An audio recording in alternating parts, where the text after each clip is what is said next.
রব্বুল আলামিন আপনার পেছনের গুনাহ শুধু মাফ করবেন না, ওই গুনাহ মাফ করে সওয়াব দিয়ে পরিপূর্ণ করবেন ইনশাআল্লাহ। যদি কোনো ভাই নিজের স্ত্রীর সাথে বিয়ের আগে বা অন্য কোনো মেয়ের সাথে বিয়ের আগে হারাম সম্পর্ক করে থাকেন, তাহলে তাকে তওবায়ে নাসুহা করতে হবে। কি তওবা করতে হবে ভাই? তওবায়ে নাসুহা মানে হলো খাঁটি তওবা। এমন তওবা করতে হবে যেই তওবাটা সে কখনো ভঙ্গ করবে না। আল্লাহ তাআলার কাছে লজ্জিত হয়ে, অনুতপ্ত হয়ে, নিজেকে ভৎসনা করে ক্ষমা চাইতে হবে। আল্লাহ তাআলা ক্ষমা চাওয়াকে এত ভালোবাসেন যে বান্দা যখন পাপ করার পর লজ্জিত হয়ে চোখের পানি ফেলে দেয়, অনুতপ্ত হয়, আল্লাহর দেওয়া অক্সিজেন গ্রহণ করছি, আল্লাহর দেয়া নেয়ামত দিয়ে বেঁচে আছি, সে আল্লাহর নাফরমানি করলাম, আল্লাহর কাছে আমাকে যেতে হবে, তার নাফরমানি করলাম, কিভাবে তার পাশে দাঁড়াবো, তার সামনে দাঁড়াবো? ওয়া আম্মা মান খাফা মাকামা রাব্বিহি ওয়া নাহান নাফসা আনিল হাওয়া, যে ব্যক্তি আল্লাহর ভয়ে সন্ত্রস্ত থাকে, এই জন্য লজ্জিত হয়ে নিজের পাপের জন্য ক্ষমা চাইবে এবং ভবিষ্যতে আর কোনোদিন পাপের কাছেও যাব না আল্লাহ সংকল্প করবে। আল্লাহ রাব্বুল আলামিন তার পেছনের সমস্ত গুনাহ মাফ করে দিবেন ইনশাআল্লাহ। আমাদের অনেক যুবক ভাইরা আছেন, আমি জানি, যে জিনা ব্যভিচারে জড়িয়ে পড়েছেন, হতাশায় ভুগছেন। তারা মনে করছেন যে না, আল্লাহ তাআলা আমার গুনাহ বোধহয় আর মাফ করবেন না, আমার মতো পাপিষ্ট। মনে রাখবেন, ইবলিসের সবচেয়ে বড় সফলতা হলো সে মানুষকে নিরাশ করে দিতে পারা। এই জন্য কোনো ইমানদার কখনো আল্লাহর রহমত থেকে নিরাশ হতে পারে না। আল্লাহ তাআলা কোরআনে কারীমে বলেছেন, লা তাকনাতু মির রাহমাতিল্লাহ, তোমরা আল্লাহর রহমত থেকে আশা ছাড়িও না।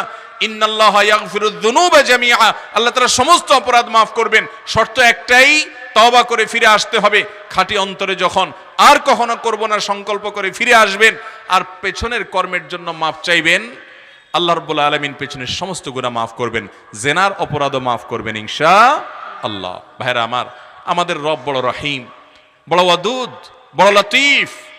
তিনি আমাদের সবাইকে ক্ষমা করবেন। তিনি রউফ, অতএব তার কাছে ক্ষমা চাওয়ার মতো চাইতে হবে, নিজেকে ভৎসনা করতে হবে, লজ্জিত হতে হবে, অনুতপ্ত হতে হবে এবং ভবিষ্যতে আর সে পথ কোনোদিন মাড়ানো যাবে না।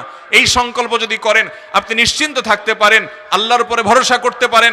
তওবা যদি করার মতো করেন, শরায়েত পূরণ করেন, ইনশাআল্লাহ আল্লাহ তাআলা আপনাকে মাফ করে দিবেন। আপনি গুনাহ করার পর যদি আশাহত হয়ে যান, তখন আপনার দ্বারা আর তওবা নসিব হবে না।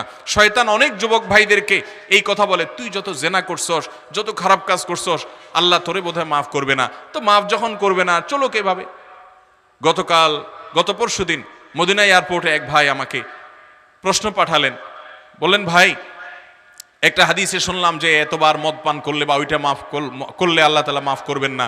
তো আমি এটা শুনে এরপরে কাজটা আবার করা শুরু করছি। মাঝে ছেড়ে দিছিলাম যে আল্লাহ জন মাফই করবেন না, আর কি করার আছে, কিন্তু পরক্ষণে আবার ঈমান আছে ভিতরে, ভয় কাজ করছে যে আমি আসলে কোথায় যাচ্ছি। ভাইরা আমার, তো এই সমস্ত নৈরাশ্য বা আশাহত হওয়া, আশা ছেড়ে দেওয়া, এটা ইমানদারকে সাজে না। আপনার জীবনে বিপদ যদি আসে এবং দেয়ালে পিঠ থেকে যায়, পৃথিবীর সকল পথ বন্ধ হয়ে যায়, সকল দুয়ার ক্লোজ হয়ে যায়, কোনো উপায় আপনি খুঁজে না পান, কেউ আপনাকে সাহায্য করতে পারবে বলে মনে হয় না, ইমানদার যদি হয়ে থাকেন, আপনার এখনো শেষ দুয়ার, বরং আসল দুয়ার খোলা আছে। আহকামুল হাকিমিনের কাছে হাত তোলেন, চোখের পানি ফেলেন, সেজদায় পড়ে যান। কারণ আসমানের রাস্তা জমিনে, মাথা লুটিয়ে দেন জমিনে, আল্লাহর সাথে কেঁদে কেঁদে বলেন, দুনিয়ার কোন শক্তি যেটা পারবে না, আল্লাহ রাব্বুল আলামিন সেটা পারবেন। ফাআলুল লিমা ইয়াশা। এজন্য ইমানদার কখনো নিরাশ হতে পারে। পেছনের সমস্ত অপরাধের জন্য মাফ চাইতে হবে। ভাইরা আমার, আমাদের রব আমাদের প্রতি অনেক দয়ালু, বিধায় তিনি মাফ করবেন। শর্ত হলো মাফ চাওয়ার মতো চাইতে হবে। তওবা করব তো ইনশাআল্লাহ। ভাইরা আমার, কুল্লু বনি আদম খাত্তা, সকল আদম সন্তান আমাদের ভুল আছে না নাই? কেউ ফেরেশতা আছি আমরা, আমি, আপনি, আমরা কেউ ফেরেশতা। আমাদের সবার দ্বারা ভুল কম হোক বেশি হোক হয়। ওয়া খায়রুল খাত্তাইন আত-তাওয়াবুন, এই পাপিষ্ঠদের মজলিসে, মাহফিলে আল্লাহর কাছে সবচেয়ে উত্তম এবং শ্রেষ্ঠ ভালো মানুষ হলো তারা যারা পাপের পর ভাই তওবা করে ফিরে আসে, চোখের পানি ফেলে, অনুতপ্ত হয়ে, লজ্জিত হয়ে নিজে নিজে ভৎসনা করে, নিজেকে নিজে শাসন করে, আমি আল্লাহর নিমক হারামি করেছি, আল্লাহর অক্সিজেন ভোগ করছি, আল্লাহর নেয়ামত ভোগ করছি। কত মানুষ হাসপাতালে বেডে কাতরাচ্ছে, কত মানুষ কত বিপদে আছে। আমি এরপরও আল্লাহর এত নেয়ামত ভোগ করে নাফরমানি করেছি। এই বসা থেকে উঠার ক্ষমতা আমার নেই, বাসা পর্যন্ত যাওয়ার ক্ষমতা আমার নেই। এর মধ্যে অনেক কিছু হয়ে যেতে পারে। প্রতি সেকেন্ডে আল্লাহ রাব্বুল আলামিনের মোরাকাবায় আছি, তার তত্ত্বাবধানে আছি, তার বিপদ থেকে আমাকে তিনি মুক্ত রেখেছেন। এত নেয়ামত ভোগ করার পর আমি নিমক হারাম, আমার রবের কথার বাইরে আমি চলছি, নিমক হারামি করছি। আমি সেজন্য নিজেকে ভৎসনা করব এবং নিজেকে শাসন করব যে আমার দ্বারা এই অপরাধ কেন হয়েছে, এর শাস্তি স্বরূপ আমি আর অমুক অপরাধের দ্বারে কাছেও যাবে না, এর শাস্তি স্বরূপ আমি এখন থেকেই ভালো কাজটা শুরু করব, ওইটা শুরু করব। এরকম যখন আপনি নিজেকে নিজে শাসন করবেন, আল্লাহ রাব্বুল আলামিন আপনার পেছনের গুনাহ শুধু মাফ করবেন না, ওই গুনাহ মাফ করে সওয়াব দিয়ে পরিপূর্ণ করবেন ইনশাআল্লাহ। ভাইরা আমার, এই জন্য জেনা হয়ে গেছে, আপনি এখন আল্লাহর কাছে কথা দেন, আল্লাহ জেনা যেহেতু হয়ে গেছে, আমি নিজে যেহেতু অন্যায় করে ফেলেছি, আমি নিজের প্রতি নিজে একটা শাস্তি আরোপ করছি। আমি আর এই দু চোখ দিয়ে কখনো হারাম, অপাত্র, বেগানা নারী ফেসবুকে, ইউটিউবে, বাহিরে কোথাও আমি দেখব না। আল্লাহ প্রয়োজনে আমি স্মার্টফোন ত্যাগ করে ফেলবো। আজকে এক বোন, একটু আগেই এই ময়মনসিংহের একজন বোন, অনেক ভালো অবস্থানে থাকা একজন বোন, আমাদের আলোচনা আমরা বলছিলাম যে কিছু সময়ের জন্য স্মার্টফোন ত্যাগ করে বাটন ফোনে চলে আসেন, নিজেকে অন্যায় এবং হারামের অভ্যাস থেকে সরানোর জন্য। তিনি বলছেন যে তিনি অনেক বিত্তশালী মানুষ, বলছেন যে আমি বাটন ফোন ব্যবহার করি, আমার কোনো স্মার্টফোন নাই, এটা আল্লাহর জন্য ত্যাগ। তো আপনি নিজেকে যেরকম শাসন করে অন্যায় থেকে সরে আসার জন্য এক দুটা স্টেপ নেন, পদক্ষেপ নেন এবং দেখান মালিক আপনি দেখেন আমি আমার এই খারাপ বন্ধুগুলোর সাথে চলা ছেড়ে দিয়েছি, আল্লাহ শুধু আপনাকে খুশি করবার জন্য, আমার দ্বারা অন্যায় হয়ে গেছে এদের কারণে, আমি এদের সাথে সম্পর্ক ছিন্ন করেছি আপনাকে খুশি করবার জন্য।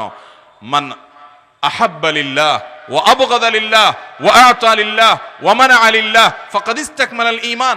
যে কাউকে কিছু দেয় আল্লাহর জন্য, দেওয়া বন্ধ করে দেয় আল্লাহর জন্য, কাউকে ভালোবাসে আল্লাহর জন্য, কিছু বন্ধু কিছু ফ্রেন্ডকে ব্লক লিস্টে ফেলে দেয় আল্লাহর জন্য, কারণ ওরা আল্লাহর পথে যেতে বাধা হয়, তাদের সাথে চললে আল্লাহর পথে চলা যায় না।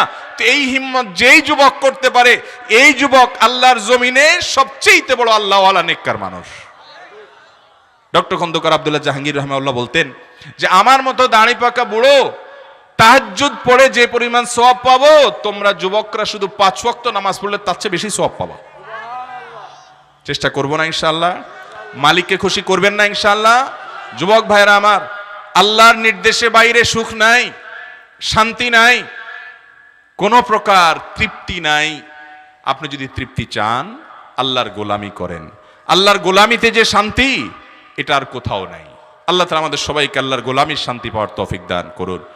পাপাচার অপরাধ হয়ে গেলে নিরাশ হওয়া নয়, তওবা করব খাঁটি অন্তরে, আর কখনো সে পথ মাড়াবো না। যদিও কখনো মাড়ানো হয়ে যায়, সাথে সাথে আরো জোরে সোরে ভৎসনা করবো যে আমি আবার নিমুখারামি করেছি।